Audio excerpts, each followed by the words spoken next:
Shalom, salam sejahtera, salam jumpa kembali jemaat yang dikasihi oleh Tuhan Yesus Kristus dengan siraman rohani dari Gereja Isa Al-Masih, Jemaat Pegangsaan. Saudara, kita akan berdoa terlebih dahulu sebelum merenungkan firman Tuhan. Kami bersyukur kepada Bapa di surga, bersyukur buat kebaikan Tuhan, bersyukur buat pemeliharaan Tuhan, bersyukur buat kasih setia Tuhan, dan bersyukur hari ini kami kembali dapat merenungkan firman-Mu. Mari Bapa berbicaralah untuk kami sekaliannya. Dengan penuh ucapan syukur di dalam nama Bapa, Putra, dan Roh Kudus kami sambut berkat firman-Mu. Amin. Saudara yang dikasihi oleh Tuhan Yesus Kristus, ayat yang akan menjadi renungan kita adalah dari Ibrani pasal 11 ayat 30. Mari perhatikan baik-baik, saudara dapat membacanya dari rumah di Alkitab saudara. Ibrani pasal 11 ayat 30. Karena iman maka runtuhlah tembok Yeriko itu setelah dikelilingi 7 hari lamanya. Luar biasa.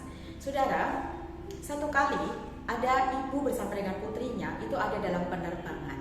Ibu ini duduknya di kursi dekat lorong, putrinya duduk di kursi yang tengah, dan yang di samping jendela ada penumpang yang lain.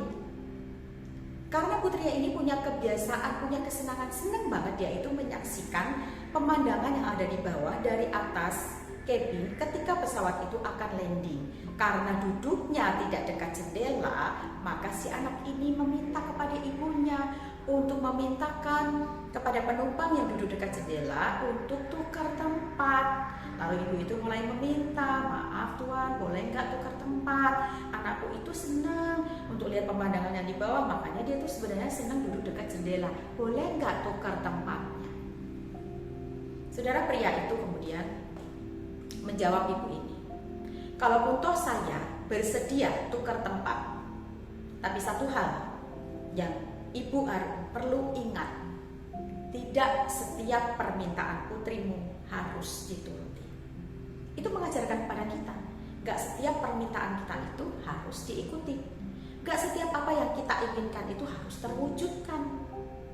Saudara, kita itu hidup, saudara. Tentu saja dalam kehidupan ini kita tidak selalu menghadapi hal-hal yang baik-baik saja. Hal-hal yang terjadi dalam kehidupan seperti yang kita bayangkan, seperti yang kita inginkan, seperti yang kita selalu doakan. Kadang-kadang ketika kita berdoa, Tuhan gak jawab doa kita. Ketika kita meminta ke Tuhan, Tuhan jawabnya apa, kita mintanya apa. Saudara, Alkitab kita itu kerap kali menegaskan kepada kita, jalan Tuhan itu gak pernah bisa diselami oleh pikiran kita manusia. Jalan Tuhan. Dan Tuhan itu selalu punya caranya sendiri untuk mewujudkan apa yang menjadi perkataannya, untuk mengabulkan apa yang menjadi permohonan doa kita.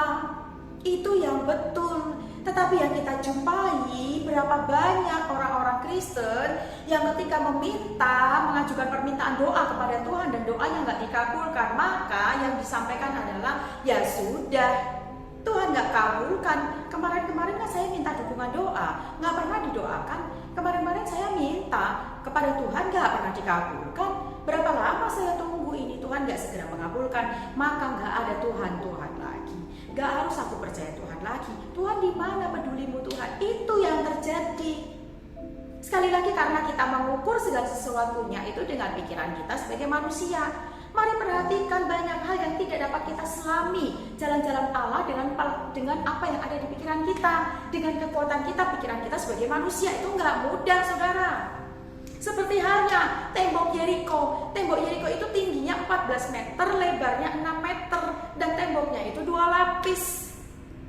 2 gitu. 14 dan 6 meter dan 2. Mudahkah bagi orang Israel hari itu untuk meruntuhkannya? Gak mudah. Tapi mudah gak bagi Tuhan? Gampang. Tuhan runtuh gak temboknya? Runtuh. Tuhan tiup, tiup, runtuh, runtuh. Tuhan bilang runtuh, runtuh. Tuhan kedik, runtuh. Tuhan hanya dalam hati, runtuh, runtuh. Tuhan itu maha kuasa. Tetapi apakah Tuhan melakukannya untuk mempermudah jalannya orang Israel masuk ke Yeriko? Enggak.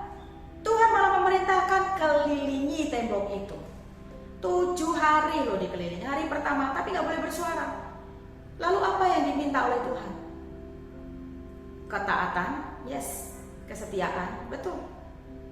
Ketaatan, kesetiaan, dan iman. Tuhan itu memberikan kita ya waktu itu menjadi guru yang baik untuk melatih iman kita, kesetiaan kita, dan juga ketaatan kita. Karena ketika kita minta Tuhan, runtuhkanlah tembok di hadapan, penghalang, runtuhkanlah saat ini jalan buntu rumah tanggaku. Tuhan, saat ini runtuhkanlah jalan buntu pekerjaanku, gak datang-datang. Masa depanku gak karuan Tuhan. Hidupku gak mengalami kemajuan. Tuhan, tolong runtuhkan tembok-tembok itu. Tuhan, terlalu berat bagiku, terlalu besar bagiku, rasanya gak mungkin bagiku. Jika saudara sampai pada kata gak mungkin, sudah waktunya saudara berdiam diri dan mengikuti apa yang Tuhan mau.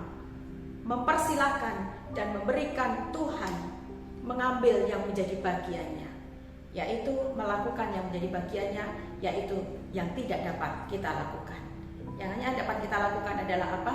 Kita tetap berharap, kita tetap berdoa, kita beriman, kita taat, dan kita setia di dalam Tuhan.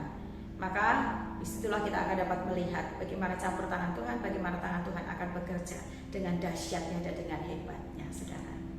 Saudara, keep going, keep moving, tetap jalani kehidupan saudara. Sekalipun saat ini kau sedang dihadapkan pada tembok yang besar di dalam hidupmu, tapi keep going, keep moving, jangan kehilangan pengharapan.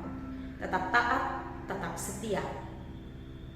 Taat, setia, dan beriman sampai nanti waktunya Tuhan untuk bertindak bagi saudara. Tuhan Yesus memberkati. Salam sehat, salam semangat senantiasa.